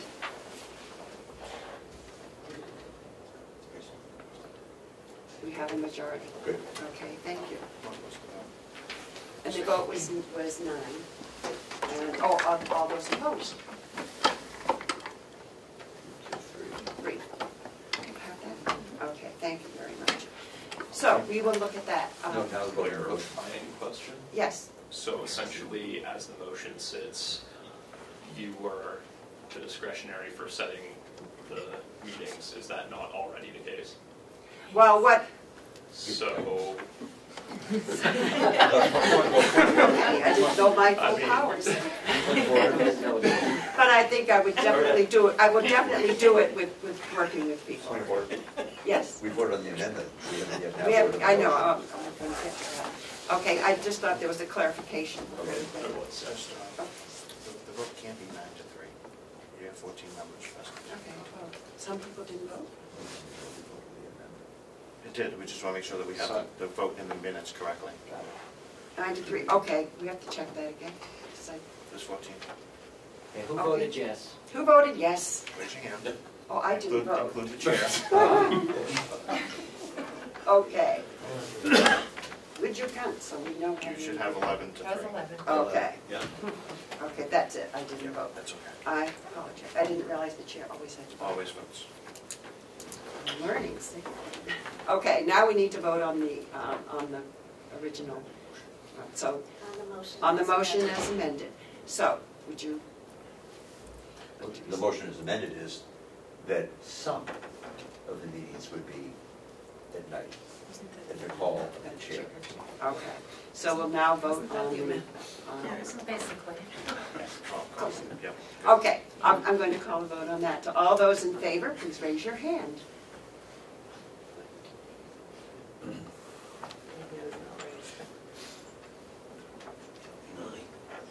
Nine. Okay. All those opposed?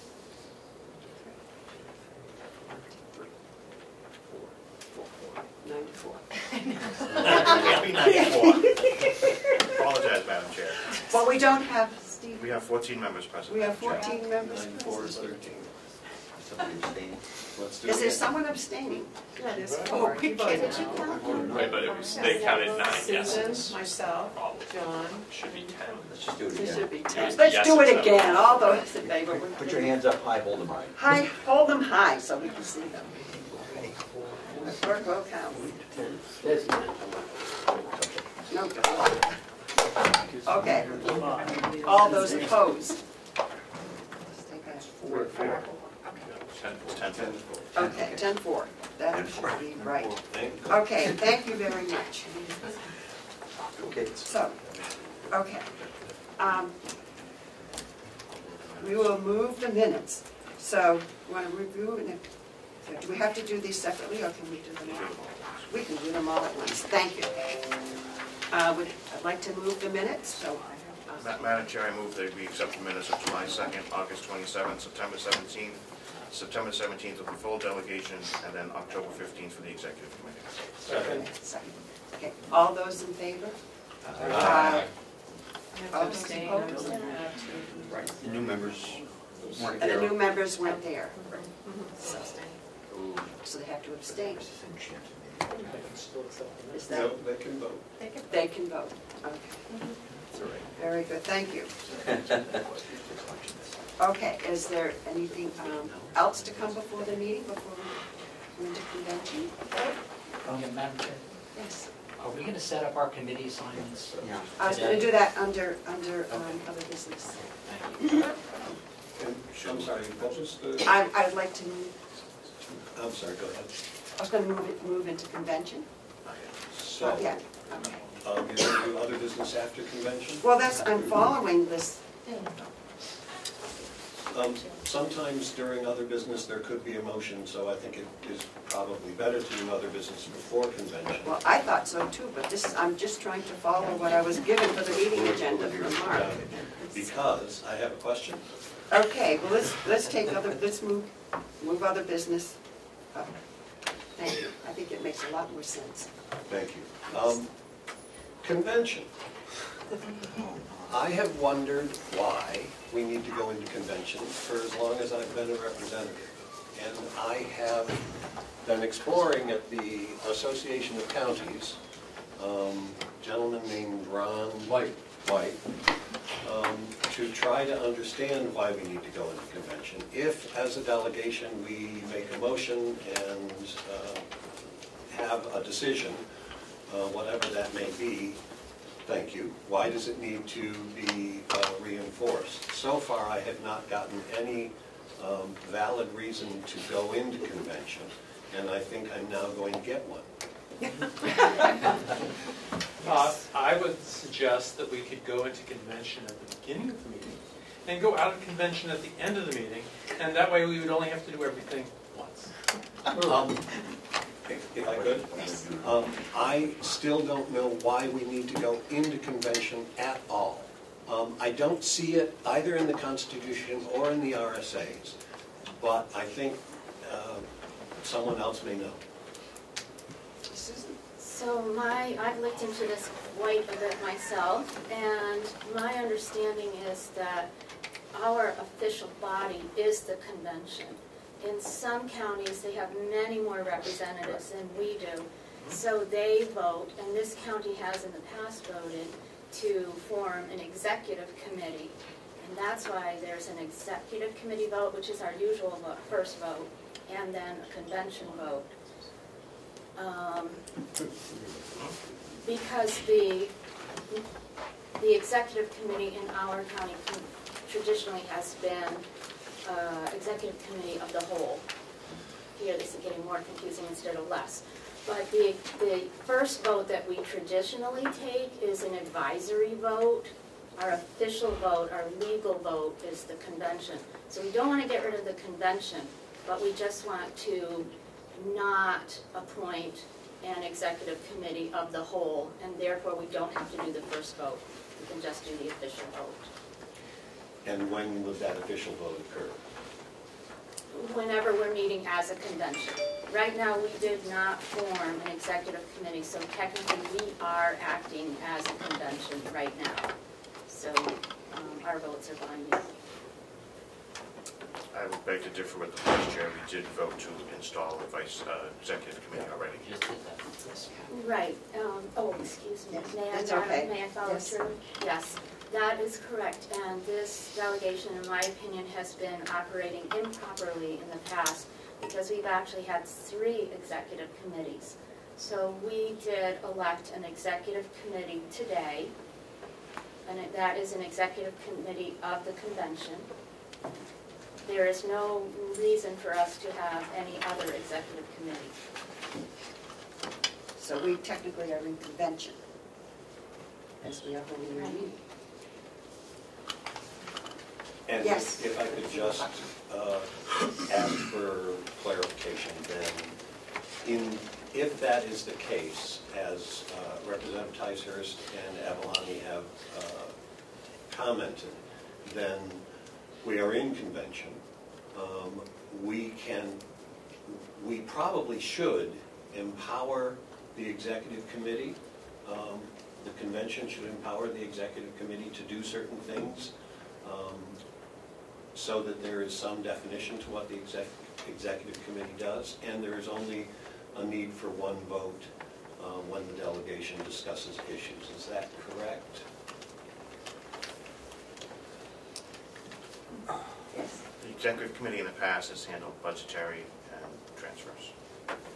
And sometimes personnel. Sometimes personnel issues, and sometimes, if whatever, like the last time we gave the executive committee the ability to sign off on the Siemens contract. I mean, if we wanted to do, it's within the full delegation's purview to give them a structured amount of leeway to vote. But the basis of the power should come up, not down. Yes. Thank you, Madam Chair. So the reference to 24:2, the county convention may designate the executive committee to act as a subcommittee to consider the budget or other matters and make recommendations to the county convention. So it doesn't take the place of the convention, still has to send recommendations to the full convention to vote. Right. Yes. Today, when we started, what happened was we called the delegation to order. And let me suggest again that if what we did at the beginning of the meeting was to call the convention to order, we would then be in order for us to do everything as one meeting and adjourn at the very end, and we wouldn't have to do this revoting things as a convention. So I will again say that we can do it in that manner. It would be easier for everybody.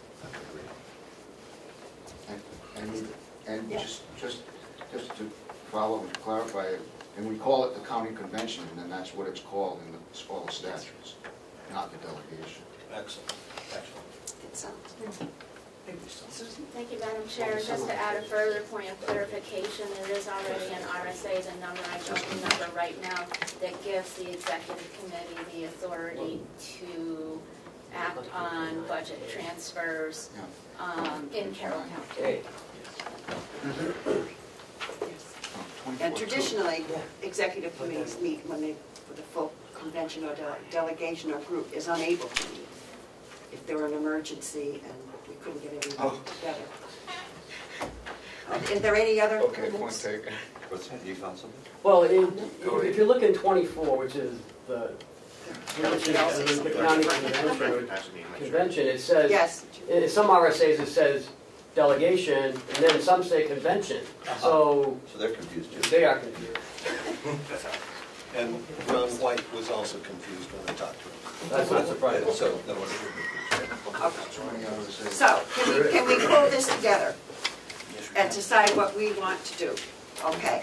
So, I heard the suggestion that we call ourselves the convention when we open our meetings, and we will do so, as Representative Martin said, and we will use our executive committee under the traditional, as permitted in the RSAs. So, is everybody in agreement with that? Or would you like to do a formal vote? Would someone like to make a motion? I don't think that's necessary. We don't need to. Okay, as long as we all understand, it will save us time. You can control the agenda, you can set the agenda. Oh, yeah. Okay, thank you. This is going to be interesting. Very good. So, we did approve the minutes, didn't we? Mm-hmm. Good. Okay, so today I guess we don't have to go into convention, or do we have to do it because we just made the decision today? So, okay, so. Madam Chair, I didn't know if there was any other business. Are we not going to appoint our committees? Well, okay, I was going to do that in the house. Okay, let's move up. Yeah, we did get off track. I'm sorry. We will get this together when I make my own agenda and know what we're doing. Clarifying question. Okay, yes, clarifying questions. Is the assignment of committees something we will have to vote on again in convention? No, we ratify everything as one vote. No. Okay. Yes. Just to help us understand each other in our lines of authority, is it the authority of the chair to appoint committees? Yes. Well, I think that, thank you.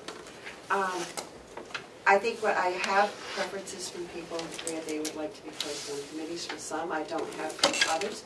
So I'm thinking if we are going to meet in another week or so, if it would be possible to have time to talk with people, to try to, because I'd like to balance the committees with interests that people really care about, as well as to make sure we balance the committees between the two parties appropriately, that we allow a little bit of time to work on that so that everybody has a voice.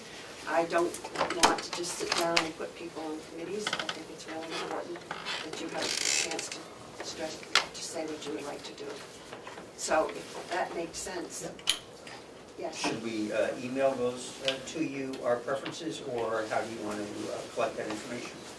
We can talk before we leave today, or you can email it to me. It is getting late and some people may need to leave. So, yes. I would just respectfully request that all of the information be funneled to Melissa, and she can set up a spreadsheet for us like we've done in the past. Right. Yes. Happy to do that. That would be very helpful. I'd like to meet with Melissa and sit down and set up some of the ways that we are going to stay in touch. So I would like to do that as far as the committee meetings. Yes?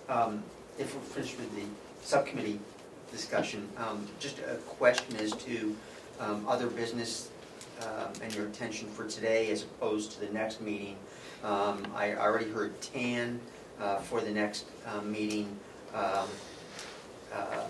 There's a question of auditors. We have, I think, a resolution from the commissioners about the auditors for next year.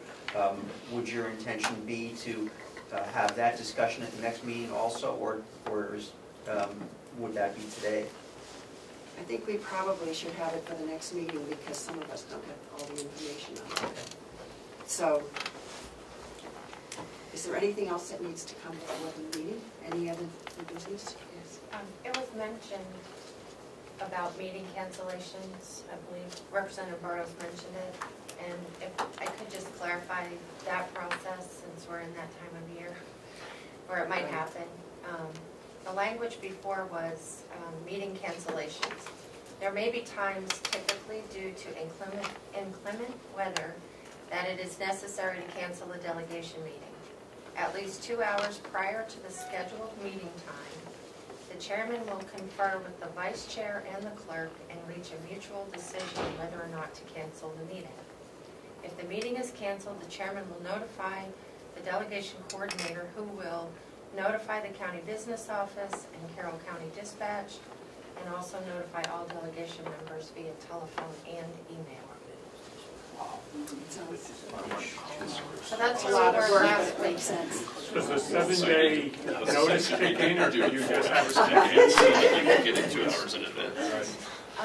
If I could make another suggestion this time of the year, when you do schedule a meeting, it would be helpful if you also always had a snow date, if possible. That makes a lot of sense. That way you don't run into those posting snafus. Yes, and we could do that in the initial postings. So if I could just add that if we want to follow the same meeting cancellation policy, if the new members could, before they leave today, give me their cell phone numbers, and I would text or call depending on their preference in the event of that cancellation. Yes. Everybody get that? The new members? No, I didn't hear what the last thing was she said, but also I had a question. Okay. Actually, I remember when we passed that and had that discussion, but listening to it again with 2 hours, the process commences, and then you have to contact the delegation coordinator and then all these other contacts. It seemed that perhaps it might be an hour and a half before the notification gets out. And I know at least one person, if it's inclement weather, would be leaving far before an hour and a half, because you leave probably an hour and a half before good weather. Like that. I think that 2 hours is... Yeah, and so with that in mind, I think that maybe we should try to make sure that the notification goes out by 2 hours to delegation members if possible. I think it is 2 hours. No, that started the process. That started the process, and previously Representative Butler, who drives the greatest distance, was in on the beginning of the process. Right. Yeah, so But he you knew know, right away. And However, follow-up. we could work out those finer Yes, points. we can work out those And logistics. so follow-up is, I did not hear that last thing. Did you want us to give you contact information? Is that what you wanted? The new The members, new members. if I could have their cell phone numbers or home number, preference on text or call. Got it. And Just you so I have that can- for the rest of us? I do, Okay, from thank you. last year. I believe we used it once last year. Yeah, I think we can do that. Thank you. Okay, so everyone understands that. That is the snow policy. Is there something else that you would like to bring before we go? Yes? Yes, thank you, Madam Chairman. I would like to just make an observation and maybe a suggestion. Because the public sometimes can't attend your meetings, that maybe if you would set up some way that the public could either email their comments or their questions prior to a meeting, like a public meeting, That's a really good that, idea. you know, and then they could maybe even be circulated to the members of the delegate. Shall we call it the delegation of the convention now? Well, anyway, and then, you know, you could come in with prepared for some answers to some of those questions, or actually even respond to the. Right, you could funnel them through. Yes, thank you, Madam Chair. I believe we are the delegation that meets in convention, if that helps. And also, I would just add to the Commissioner's suggestion that, of course, any member of the public can contact any of their representatives at any time with any concern. And I'm sure the representatives would pass that concern along and give it consideration. I think we're in convention right now, so we'll take public comment, but you can speak to me later. Okay, Susan, thank you. Is there anything else from the delegates? Yes. Thank you, Madam Chair. We never went into No, we convention. didn't go to convention. We have to take a vote on that. Motion to go into convention, Madam Chair. Second. Okay, all those in favor? Aye. Okay, so we're in convention. And So, I make a motion that we ratify all the previous business that we did today. Second. all those in favor? Aye. You have to ask for opposed, even if you know it's. All those opposed? Motion to come out of convention, Madam Chair. Second. All those in favor? Aye. All those opposed? Motion carries. I thought we were done with that. Okay. So, thank you.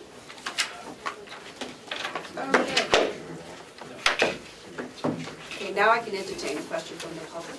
Susan? I would just like to suggest that when we meet in this room, and it's a public hearing, that there be some amplification system. I think it's easier, as it is in Concord, to watch it on streaming than it is. We can get better sound on the television or the computer than we can in this room. So I would like to suggest, with soft-spoken folks in the front, that we have some amplification. Is that something that's possible because we're all the way? We'd have to purchase it. We don't have an amplification system currently. We can just speak louder. Yeah. Would it be work? I think if we ask people to Just speak louder. speak louder, that would be. Yes, Susan? To add, I am a person with a hearing impairment, and I have my hearing aids as high as they can go. And what happens then is that we get all the noise of the little jokes, and we get the paper rustling, and we get all that. So it might be worthwhile, if we are intent on having public hearings in this room, that there be some form of amplification. Thank you. Okay, I think that is something we can look into, how we can do that. Okay, what'd she say? She said, we'll look into it. We'll look into Just out of curiosity, Representative Comeau with Government Oversight, and you're picking up, and I have listened to the tapes, and usually they're pretty good. Would there be any means by which your microphone could go to an amplifier that would go to the room? May I answer that? Or might cause feedback? Okay, Right? it was a direct question, yes. For a very large fee. Good for you. That you would have to pay directly, not the taxpayer. Okay. Not me, I'm not the one that asked. Okay. A closed public comment. Ed. Thank you. If I could comment to Representative Comeau's comment, that if there is a need for fundraising, I would help to do that. It is something we have a whole list of things to look into here. Yes, you do. It's going to be a busy year. Is there anything else to come before us before we adjourn? When is the next meeting? Yes, the next meeting. Absolutely. Thank you. To get 7 days' notice, what is the next potential day that we could meet, that you could get the notices of? So Wednesday would be The earliest we could post it in the paper would be Wednesday. 3, 4, 5, 6, 7. So it'd be the 20th or 21st. It's not posted in the calendar. That comes out on a Thursday for the legislature and for the public. But it has to be posted in a publication within the county as well. Okay, well, I'm talking about if you're counting the legislature as being one of the postings. Okay. I'm not sure you are. No, I'm not. Do they have to be? I know there's a and or an or. No. Does it have to be in the calendar of the house No. as well? No, so this, for this, we just need to have a regular postings here. So if we're getting into Christmas, and It'd be the 21st or the 20th. 20th or the 21st, or if we go after After Christmas. Christmas. They have more difficulty. And to clarify, was there not a time constraint on some of the decisions that need to be made, and it would Yes. behoove us to do it sooner than later? Yeah, but we can go to the 1st of January if that's okay. So would the preference be the Well, we're gonna have to. 20th or 21st, or 26th or the 28th? Some people, this is the holidays. Yeah. Is there anything, I could do the 20th. how many could do the 20th? How many Well, could do? can you clarify day or evening? That's Because that may make a big Thursday, difference. right, day or evening. Yeah, so on let's the take a 20th. separate straw vote on that because maybe a different response for people. 20th day or evening. Well, how about? How the 20th a day? Day. 20th evening. Mine's high, That's Thursday. yes. Or still, Yes, so we're still on the evening of the 20th. Need 8 members present, Madam Chair. Yeah, that's not gonna do it. How about the 21st? Day? Evening? Evening? How about the 26th? Daytime? Evening? How about the 27th? On Thursday? That's Thursday. There we go. Daytime? oh, basically. 10. Okay, what about the evening on the 27th? Can you pick up more? 3, 4, 5. No? Okay. So we lose people. The 28th, daytime? 20th is a It Friday. looks like the 20, yes, that's the Friday. Looks like the 27th is the best date for people. So we can get a quorum to, The 27th morning? the or 27th, evening? the morning, Okay. 9 a.m.? 9 a.m. And that's Thursday, the 27th. Or 10 a.m., which is, No, 9. 9? Well, is that okay with you? Okay, you can make that.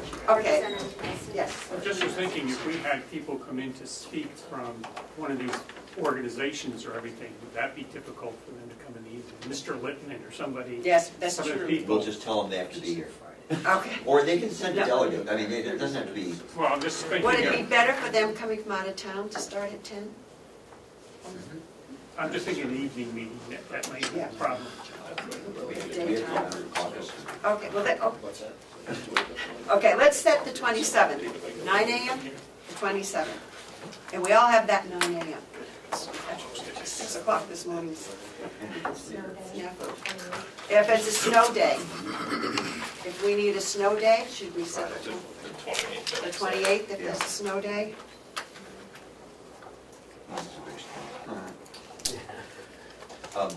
Madam Chair, Okay. who will be contacting Commissioner Myers and Henry Littman?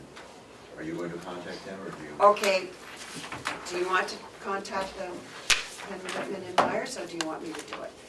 I'd be happy to, because I have to return Henry Littman's call anyway, so Yeah, I you can have just all let him know. you have all the contact information and everything, but please let me know how. Okay. And let them know that there's disagreement, and they better come prepared with some guarantees and clear data. Okay. In a letter. And a letter, written, yes. Written, signed Written letter. facts, thank Written you. facts, yes. Becoming an on-street mayor. I think that's very, I agree, now I get you now. Because I really think that I think we all need to hear the answer. What's the question? He's asking why we need the Littman and the others to come to us when they should be coming to the commissioners.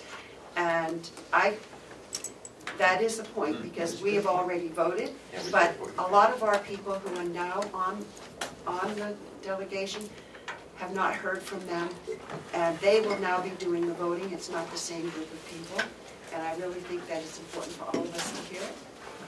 Does that make sense? Another question, if you want, Madam Chair.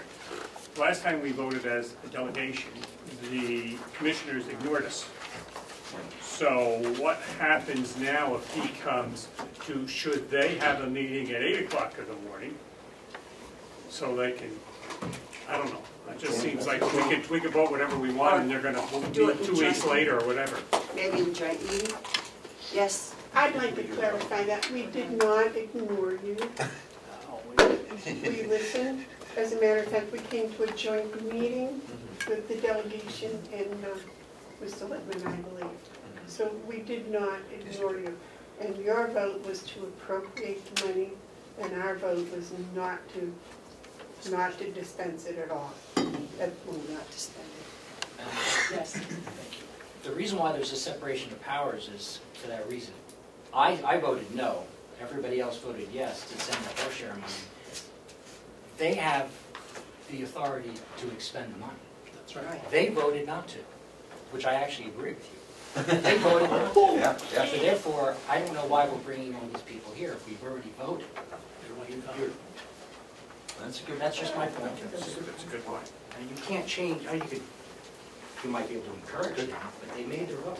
But there are also other things we need to vote on. Sure. At that meeting. May I follow up just for a minute?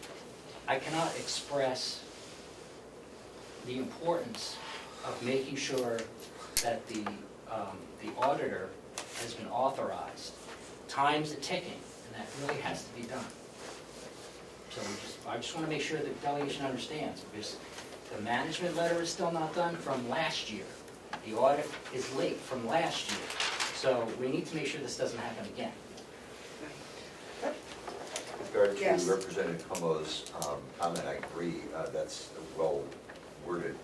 Maybe it doesn't make sense to ask them to be at our meeting, but if they could provide, if Ken communicates with them and they will provide in writing the guarantee that makes the commissioners happy, the commissioners can then vote. It's true, we would not need to vote again. We've already voted on this, and I think you're correct. So that there's no reason, it's more them. Yes, as far as that issue. Right. Yeah, for that, just that. Thank you. Because we have some new members who did not vote, because the current delegation cannot be bound by the last delegation's determination, and because there is an important issue that needs to be resolved between the commissioners and the delegation, I believe that it could be useful. I think we can still have that discussion without Mr. Littman here, but Mr. Littman is able to explain details in a way that is useful, so I think it might be beneficial. So your determination, but I think that it's a really important issue that needs to be resolved. Okay. I would just point out that Henry wants to come. Yep, and thank you. As the vote that we took affects the current budget, another revote would be, I think, not necessary. Okay. I still think the discussion is going to be useful. Definitely discussion to see where we go for next year. Okay. I think the current year, the delegation, the direction from the delegation has been clear. Okay. I just want to revisit Representative Comeau's statement. It'll always be last year, because we don't do the audit till the following year. So I just want to make a point that it will always be last year, done from last year, is what you said. So.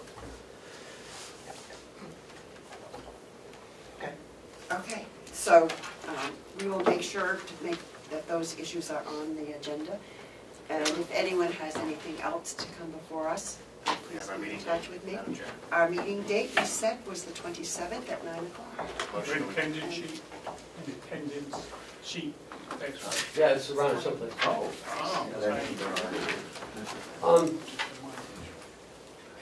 Madam Chairman?